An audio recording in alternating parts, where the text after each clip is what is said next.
Hello hi how are you. Engineering के बारे में आप क्या जानते हैं? साइंस, मैथमेटिक्स, पीसीएम, जिसको हम 11th-12th में बोलते थे, फिजिक्स, केमिस्ट्री, मैथमेटिक्स। अगर आप नहीं पढ़ोगे तो आप इंजीनियर नहीं बन सकते। कॉम्पिटिटिव एग्ज़ाम में अपीयर होना पड़ेगा, उसके बाद ही इंजीनियरिंग कॉलेज में एडमिशन मिलेगा। But AICTE, all India council for technical education ने नई गाइडलाइंस जारी की हैं जिनमें उन्होंने कहा है कि कोई भी ऐसा स्टूडेंट जिसने अपने 12th स्टैंडर्ड में फिजिक्स और मैथमेटिक्स नहीं पढ़ा है वो भी इंजीनियरिंग को परस्यू कर सकता है। अब ये कैसे होगा?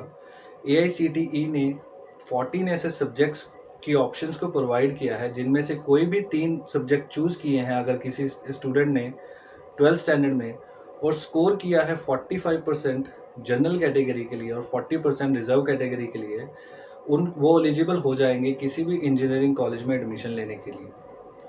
अब इंजीनियरिंग कॉलेज में एडमिशन लेने के लिए जहाँ तक हमें पता है कि पहले एक कॉम्पिटिटिव एग्ज़ाम में अपीयर होना पड़ता था, उसके बारे में AICTE ने कुछ मेंशन नहीं किया है। कुछ पॉइंट्स जो AICTE के चेयरमैन ने बताए हैं जो फेवर करते हैं इन गाइडलाइंस को, उनके बारे में डिस्कस करते हैं। सबसे पहला, AICTE के चेयरमैन का कहना है कि ये गाइडलाइंस फेवर करती हैं मल्टी डिसिप्लिनरी अप्रोच जो न्यू एजुकेशन पॉलिसी 2020 में बताई गई हैं। और दूसरा उनको कहना है कि 240 प्लस ऐसे सुपर स्पेशलिटी कोर्सेज हैं जिनमें मैथमेटिक्स और फिजिक्स की रिक्वायरमेंट उतनी ज़्यादा नहीं है। एक कुछ सर्टेन अमाउंट ऑफ करिकुलम पढ़ाकर और पढ़ने के बाद एक स्टूडेंट एलिजिबल हो सकता है और अच्छे से उस पर्टिकुलर कोर्स को, उस पर्टिकुलर सेक्शन को पढ़ सकता है। जैसे एग्रीकल्चर हो गया या बायोटेक्नोलॉजी हो गया, जिसमें मैथमेटिक्स और फिजिक्स की रिक्वायरमेंट उतनी ज़्यादा नहीं है।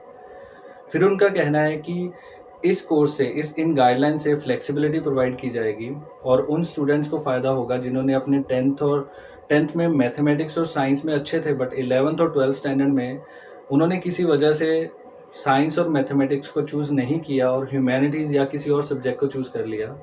अब वो टिल्ट हो गए हैं थोड़ा टेक्निकल फील्ड की तरफ और टेक्निकल फील्ड में बढ़ना चाहते हैं आगे, तो ये गाइडलाइंस उनको एक प्रोवाइड करेंगी पाथवे जिससे वो टेक्निकल एजुकेशन एक्वायर कर सकते हैं।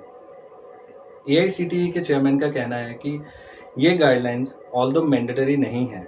जो 14 सब्जेक्ट की लिस्ट उन्होंने निकाली है उनमें आप देख सकते हैं chemistry, physics, mathematics, biology, biotechnology और बाकी आप लिस्ट देख सकते हैं। 14 ऐसे सब्जेक्ट हैं। अब AICTE ने ये गाइडलाइंस क्यों लेके आए हैं?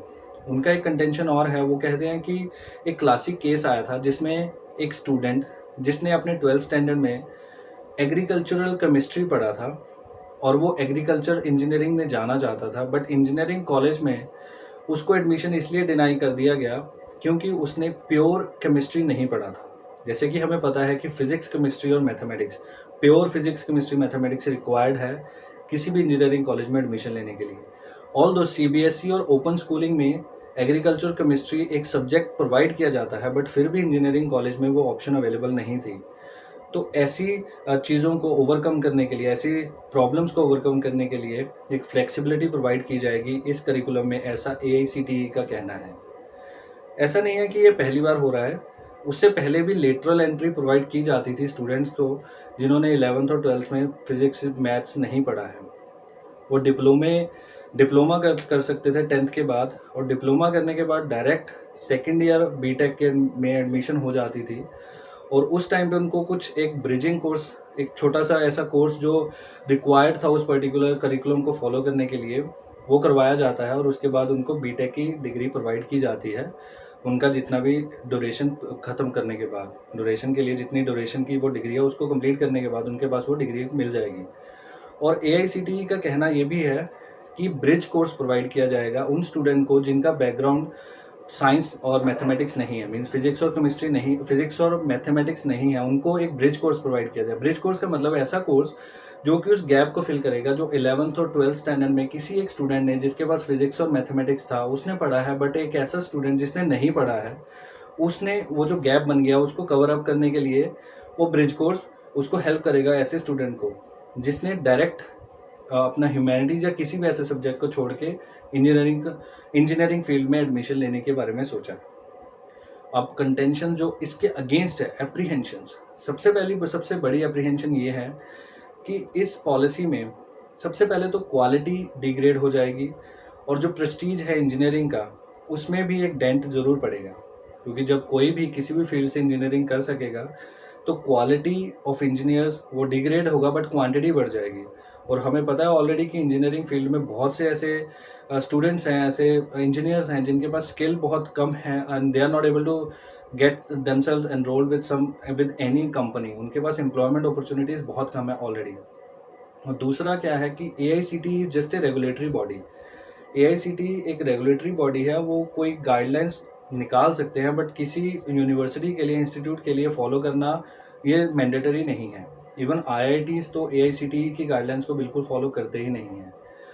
और तीसरा क्या है कि जो AICTE ने guidelines all of a sudden निकाल दी बिना किसी स्टेक होल्डर से बात किए, ना ही टीचर से बात की गई, ना ही इंस्टीट्यूट से बात की गई, ना ही यूनिवर्सिटी से बात की गई।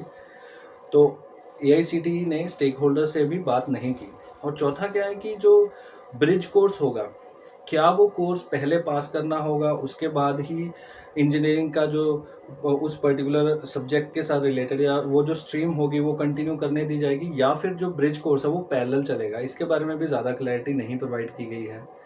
और पांचवा क्या है कि एडमिशन्स कैसे होंगी। जैसे जनरली तो एक कॉम्पिटिटिव एग्ज़ाम में बैठने के बाद ही एडमिशन मिलती है इंजीनियरिंग कॉलेज में, बट अब जिस इंसान के पास 12th में फिजिक्स और मैथमेटिक्स नहीं था तो उसका एग्ज़ाम कैसे होगा, उसको एडमिशन प्रोसेस कैसा रहेगा, उसके बारे में भी ज़्यादा क्लैरिटी नहीं दी गई है। और एक क्वेश्चन जो बहुत बड़ा पूछा गया है AICTE से कि अगर कोई ऐसा कोर्स है जिसमें ब्रिज कोर्स प्रोवाइड करने के बाद भी एक स्टूडेंट कोप अप नहीं कर सकता है स्टडीज़ को, उस पर्टिकुलर स्ट्रीम की जो रिक्वायरमेंट है, करिकुलम के लिए रिक्वायर्ड स्टडीज़ हैं, तो AICTE का कहना है कि ऐसे केस में जहाँ पे bridge course is not enough to cope up with the curriculum of that particular stream, तो वो डिनाई कर सकते हैं स्टूडेंट को एडमिशन उस कोर्स के लिए, और वो रेगुलर जो उनका मैंडेटरी कोर्स है PCM को, उसको फॉलो कर सकते हैं। और आपको ये ध्यान रखना है कि AICTE की जो गाइडलाइंस है उनका कहना है कि ये मैंडेटरी बिल्कुल नहीं है। यूनिवर्सिटीज़, इंस्टीट्यूट, स्टेट्स अपने हिसाब से अगर वो चाहते हैं तो वो फॉलो कर सकते हैं इन गाइडलाइंस को, और ये सिर्फ एक फ्लेक्सिबिलिटी प्रोवाइड करने का तरीका है जिससे ऐसे स्टूडेंट्स जो पैशनेट हैं टेक्नोलॉजी के लिए और जो एक्चुअल में टेक्नोलॉजी में कुछ कंट्रीब्यूट कर सकते हैं, उनके लिए एक गेटवे ओपन करेगा और उनको कुछ अपॉर्चुनिटीज़ प्रोवाइड हो जाएंगी। तो आई होप कि आपको पूरी अपडेशन मिल गई होगी। AICTE की जो रूलिंग है आपको इसको मिस्टेकन नहीं करना है, दीज आर नॉट मैंडेटरी, ये सिर्फ गाइडलाइंस हैं। अगर कोई इंस्टीट्यूट फॉलो करना चाहता है तो they can happily follow it, अगर नहीं करना चाहता इट्स अप टू देम। तो thank you so much for watching this video, और मैं जानना चाहूँगा कि आप इन पॉलिसीज़ के बारे में क्या सोचते हैं। Please don't forget to comment in the comment section. आप यहाँ पे लिखिए, अपने व्यूज़ बताइए, I would love to read them. Thank you so much for watching, and please do subscribe to my channel. Thank you.